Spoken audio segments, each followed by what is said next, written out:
No, Father and the Son and Holy Ghost, amen. My dear faithful, I'll be brief about it. But Father Joe Pfeiffer received his notification of expulsion from the Society of St. Pius X. And it's always the same problem that we are facing since the first and second canonical monitions. That is, we are basically accused of preaching scandalous sermons. That's the accusation. Or we are being accused of spreading calumnies about our beloved Superior General. Now, if we are to be condemned justly, what needs to be done is not simply to say that we are scandalous or that we have calumniated. Just like when you investigate a murder, when the accused is accused of murder, you are not going to send him to the gallows by just telling him you are a murderer. You must tell him which person he murdered, when or how and for what reasons, and so on and so forth. You must describe the action and establish that a murder actually took place. And in this document of Father Pfeiffer, nothing is said. In this document, nothing is said about the nature of the calumny and why this calumny is false, or which are those wrongful statements and why these wrongful statements are false. For centuries, each time the Church has punished a priest for his teaching, she has always taken his teaching. Are these your teaching, Martin Luther? Martin Luther answers, yes. Is this your proposition? You confirm that you say this? Yes. Well, then this does not compare with what is taught by the Catholic Church. There is a mismatch. On account of this mismatch, we throw you out. So they have to do the same. They have to explain to you, otherwise we are going to continue to spread. And our group in Kuala Lumpur is gonna grow from what it is now, 20 people, is gonna grow to something more, something bigger. Our faithful in the Philippines are gonna grow bigger. They have to answer, they have to say, where did we spread lies? What are our lies about Bishop Fele? That is precisely in order to not to commit any lies about Bishop Fele, that I want to see Bishop Fele, that I talked to him and I took a transcript of what he says. And I have the promise that the exact transcript of this conversation should be sent to me. Because I wanted to know whether it's true or not that Bishop Fele is teaching now a doctrine which is in departure from the doctrine of Archbishop Lefebvre and ultimately from the doctrine of the Catholic Church.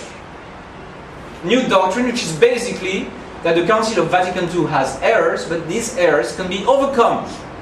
They are not that bad. They can be overcome.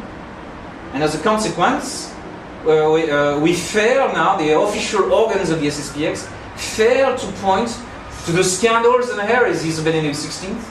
They fail to condemn adequately and publicly, in a big way, as Archbishop Lefebvre did in his time. They fail to condemn the mockery of the first commandment in Assisi 3. And all these other teachings that are being spread, the new teachings that are being spread in Society of St. Pius X. So they need to tell us where did we lie. On these grounds, can we be proven guilty?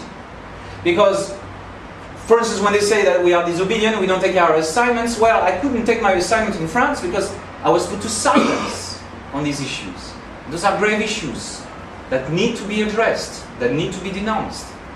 And so, if I'm being put to silence, then I'm contradicting myself. It would be an admission that what I was saying was false. And that I cannot do. Because they have not yet refuted the claims we've made since the month of May. That there was a real intention of placing us under the new rule. Now the new rule is not interested. So they did not accept the April 15th declaration of Bishop Fele. And so now the negotiations have to restart again. And Cardinal Muller, just a few days ago, expresses an interest into restarting the negotiations. We don't have the answer of Metzingen about it.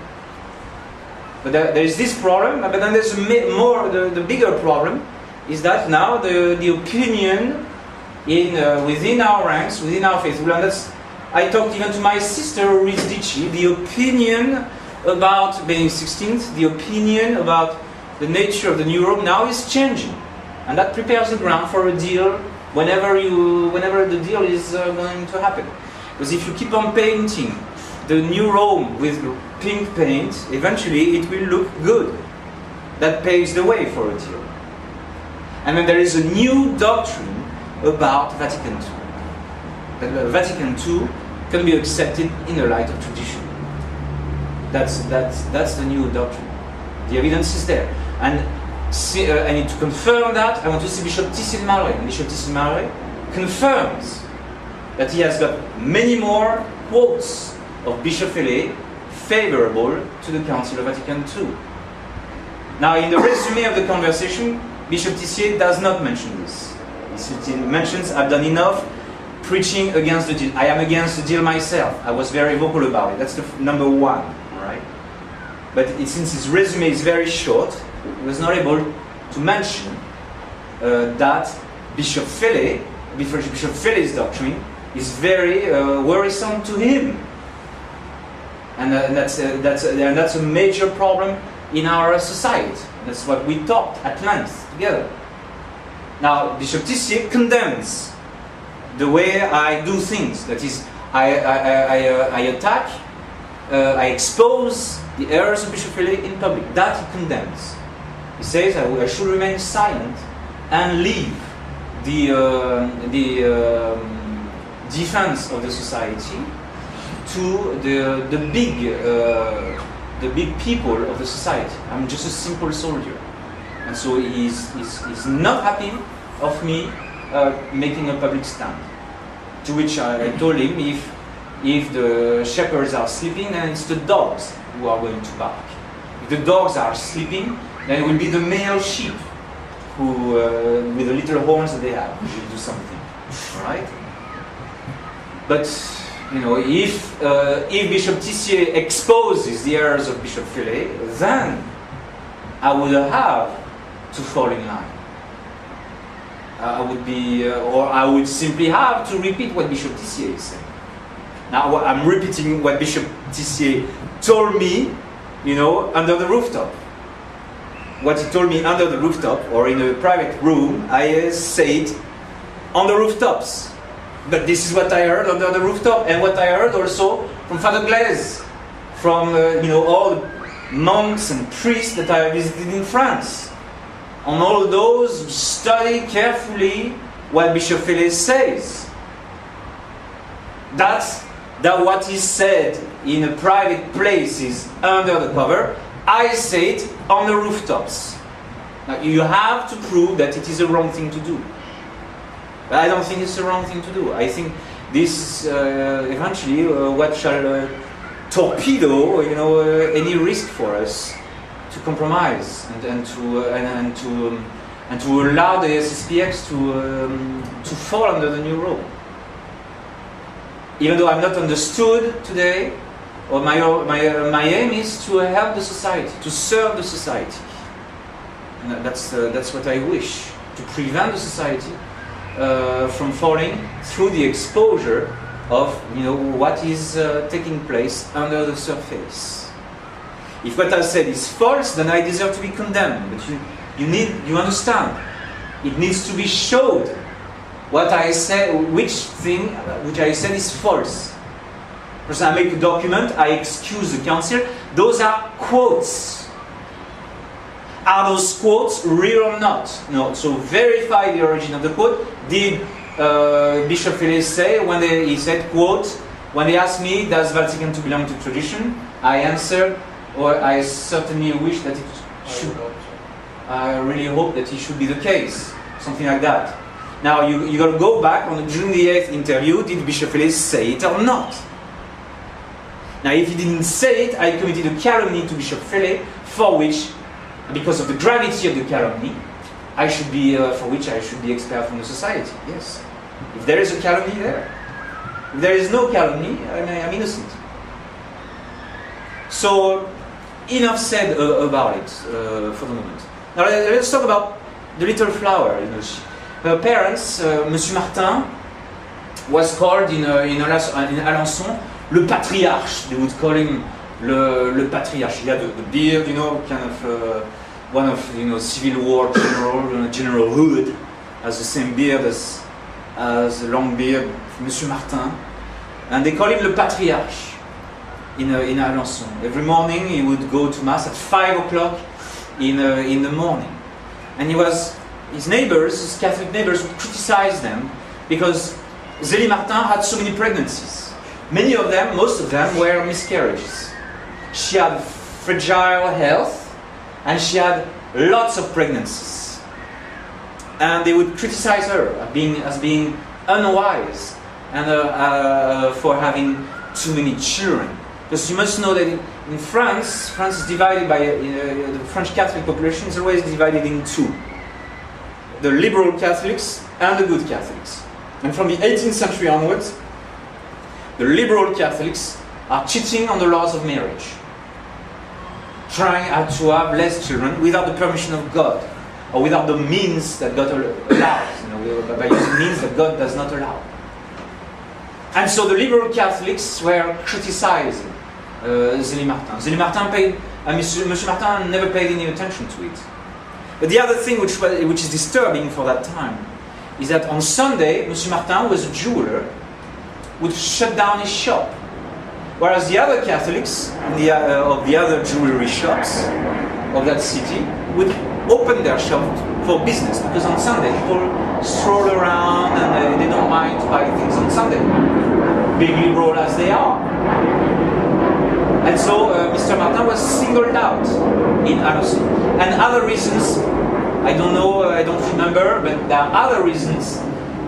The Martin family realized that Alençon was too liberal. It was too liberal a city to stay there. And so they moved out of that city of Alençon and they went to Lisieux. Otherwise, the little flower would be called Saint Therese of Alençon, which is not.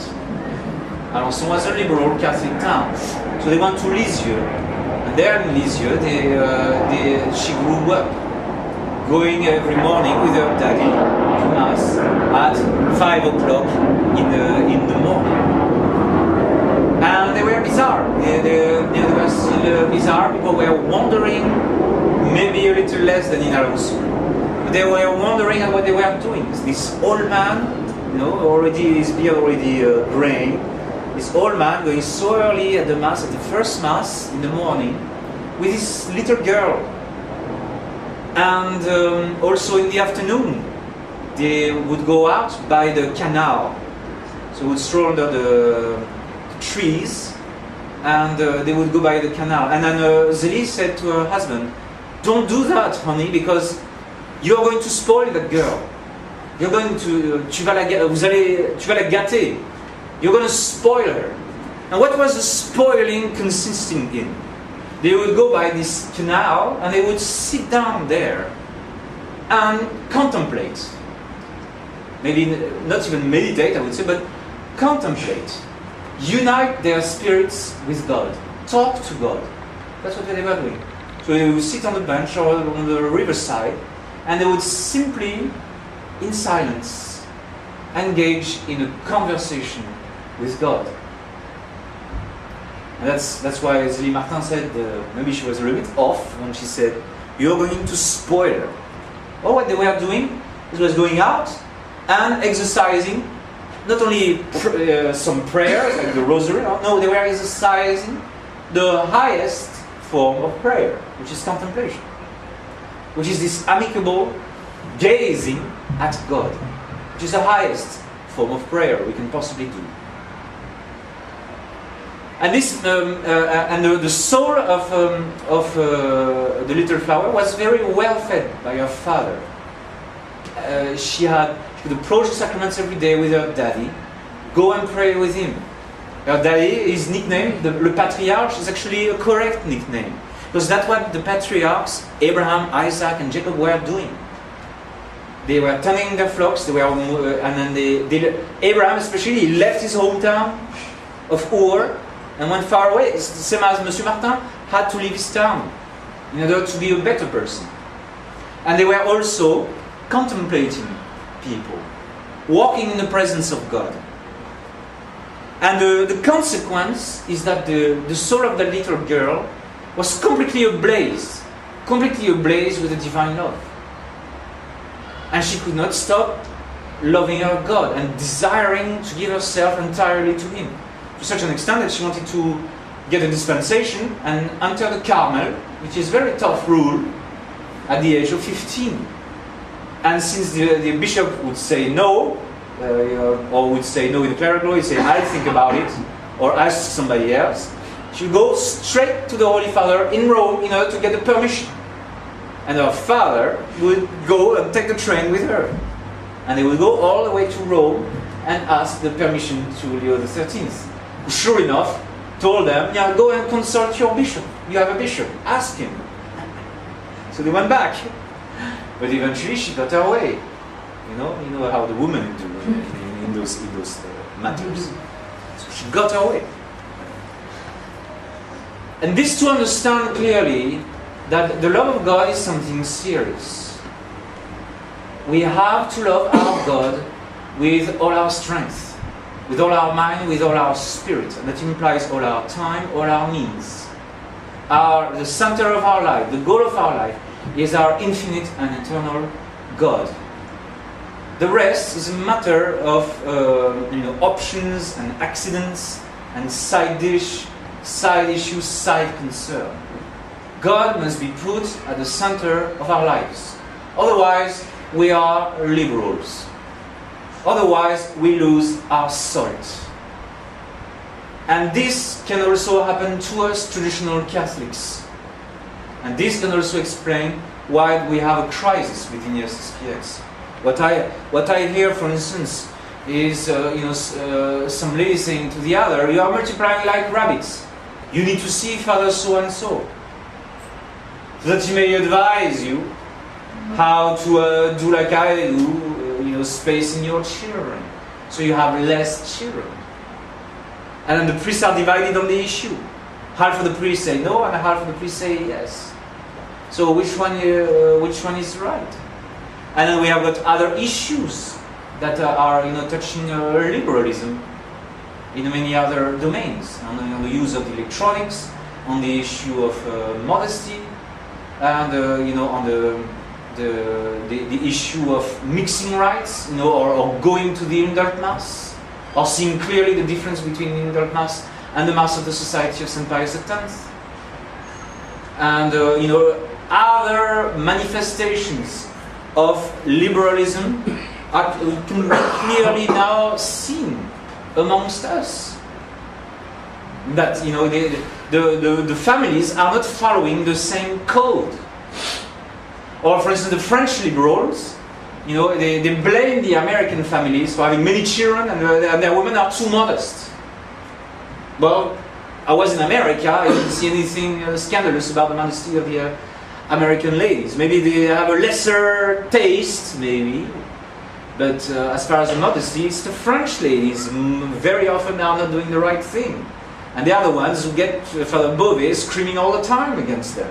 And Father Beauvais is right. And those families in France that have many children are criticized by the liberal families. I've seen that. I've seen a father of family, and he had several other families jumping on him because he had so many children. And there was you couldn't see a case that Pius XII gives, of serious disease or serious health problem in his wife, or dire poverty of the family, because the man was an engineer for aeronautics. He's one of the designer of the cooling system of the is a designer of the breathing system and the conditioning of the Rafale fighter plane. He's one of those designers. He took the previous design and he made it more compact for this war plane.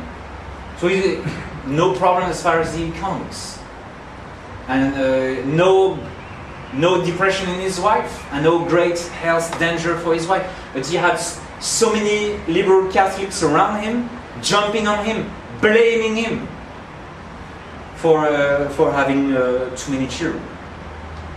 So it's a serious issue of liberalism. Those parents who could put their kids in a correct school but don't put them in the correct school. That's another problem. Or those parents who don't train their kids in the faith. Or those families who do not have the family prayers anymore. Many of our families don't have the rosary every day.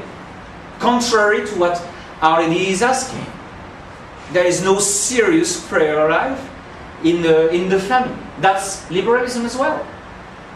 Where God is relegated to the Sunday. And not necessarily to the main Mass on Sunday, but to the 6:30 p.m. Mass on Sunday. Or the low Mass at the end of the morning, at 12:30.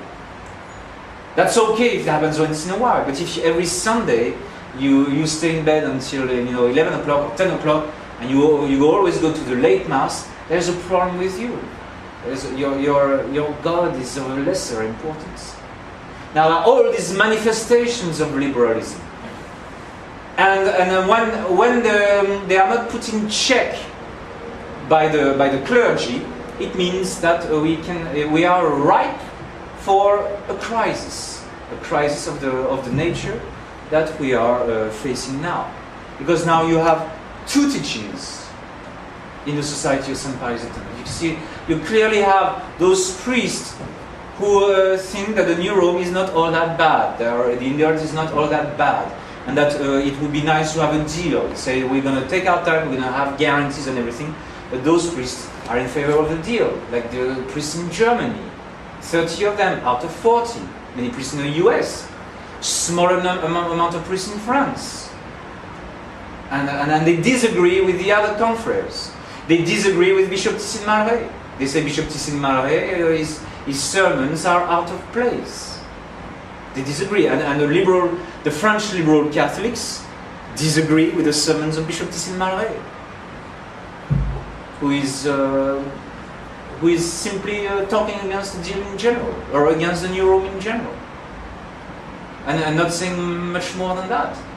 But he's being criticized. His books were not published by our publishing house in France. It was published by the Dominicans of Avrier.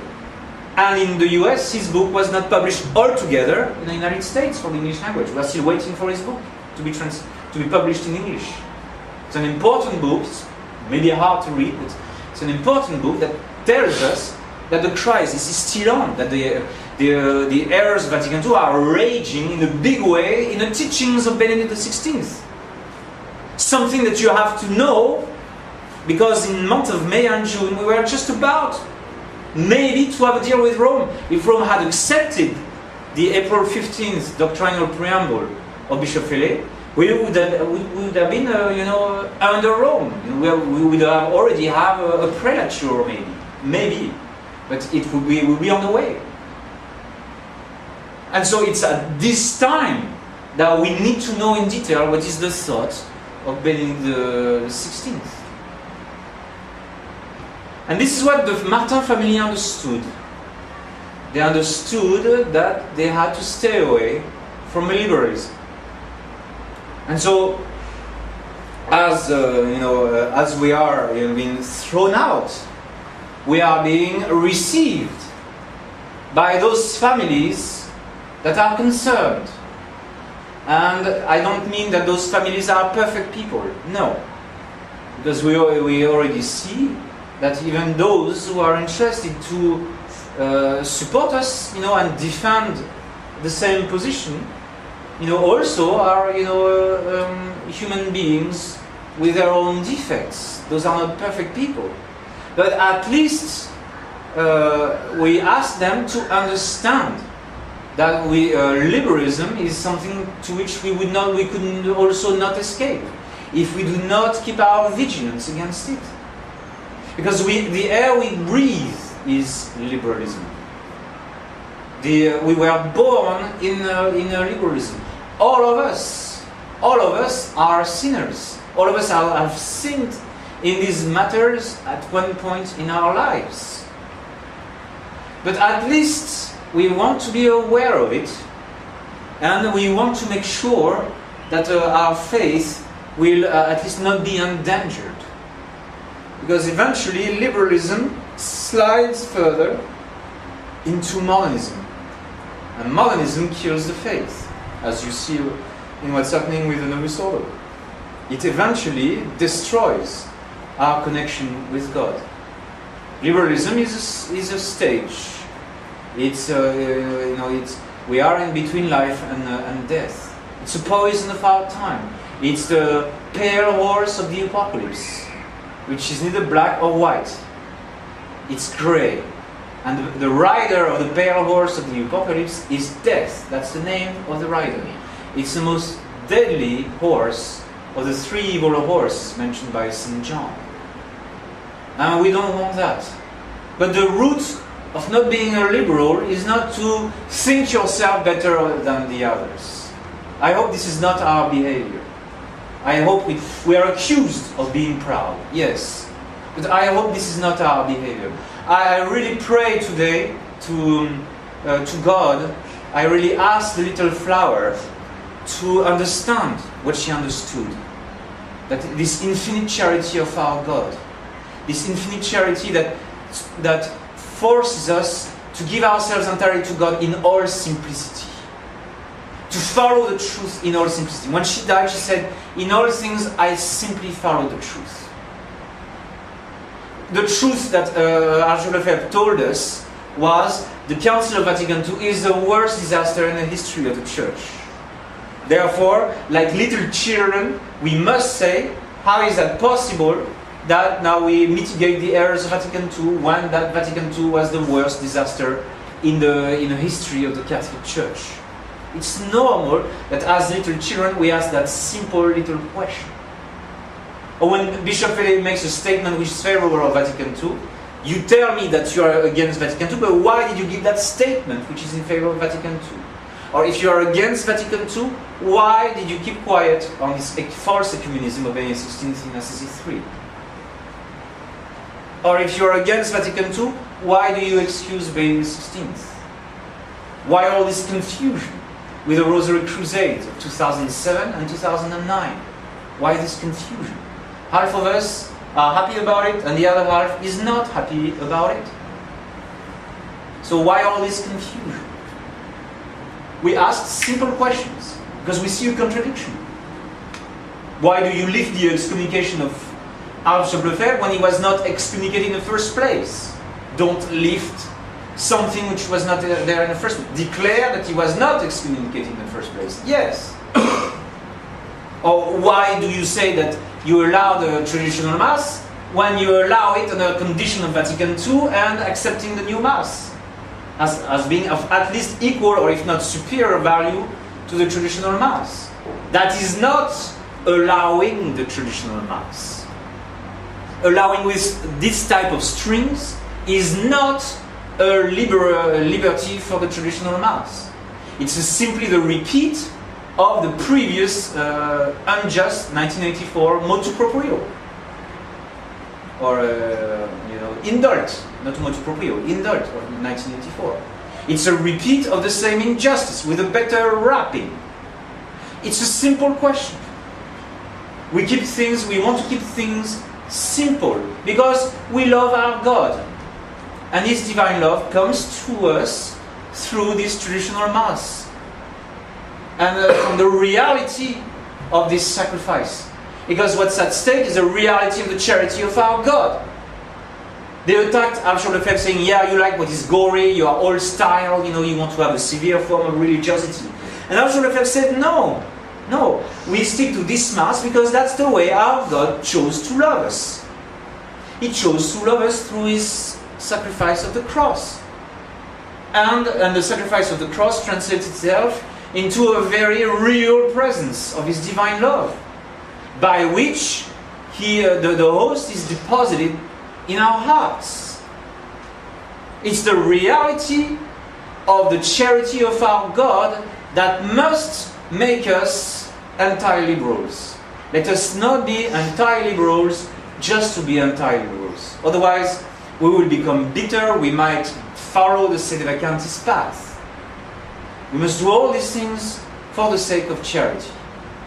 And we strongly believe that the management of the Society of St. Pius X is putting at risk the reality of the virtue of charity by endangering the faith, by placing us into situations or desiring to place us into situations that are so dangerous to the faith, and also by failing to show the wolves as they are.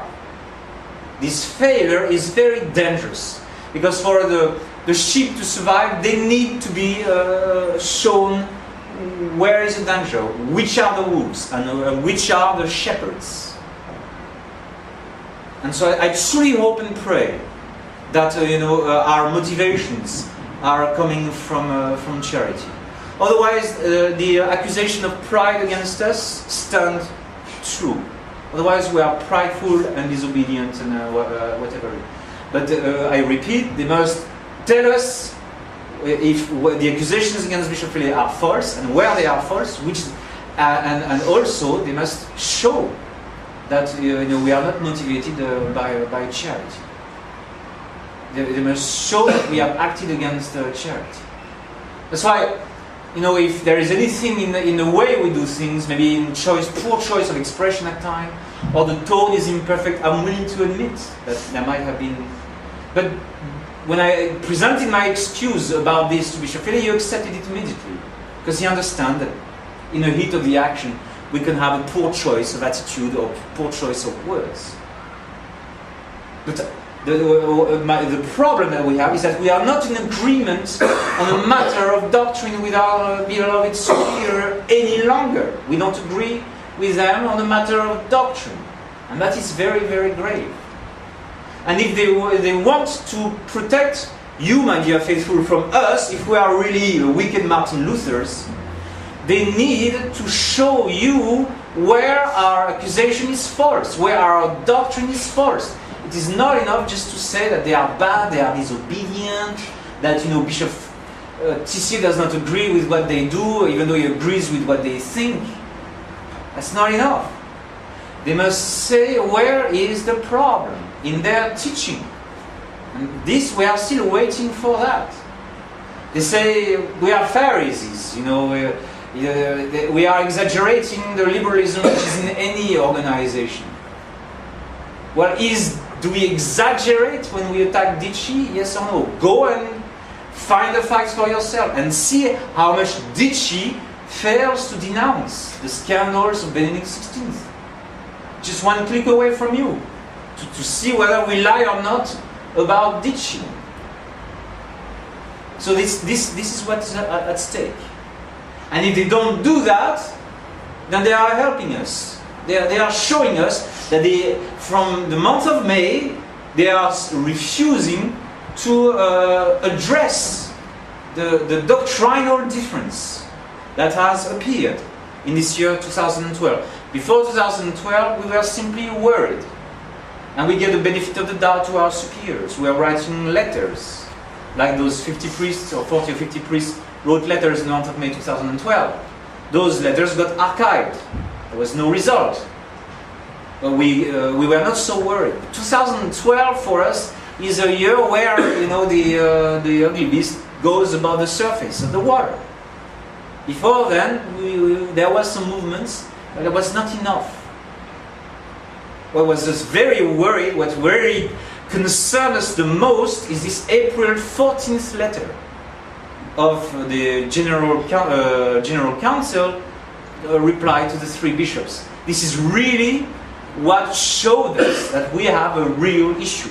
If you don't believe me, read the letter and see for yourself that it is the same manner of speech as Bishop Griffin or the Society of St. Peter in their time. The same manner of speech. The minimizing of the errors of Vatican II, the minimizing of the problems with the 16th, and the extolling of a canonical solution which is presented to us, and a massive distrust of the General Council towards these three bishops, who still to this day do not agree with the new thought that has emerged in the upper echelons of the Society of St. Pius X. So that's all I want to say. So let us keep the charity of the little flower. Let us ask her, to give us that simplicity so we may stay good warriors of Christ. She said, "I'd come into Carmel with a sword in hand." She was a hard fighter. Her little way is not a pinky way. It's a little way, it's a simple way. It's a way which is easy because of divine charity. And our fight is not so difficult if you understand that it is motivated by the virtue of charity. All we want is to keep our good God secure.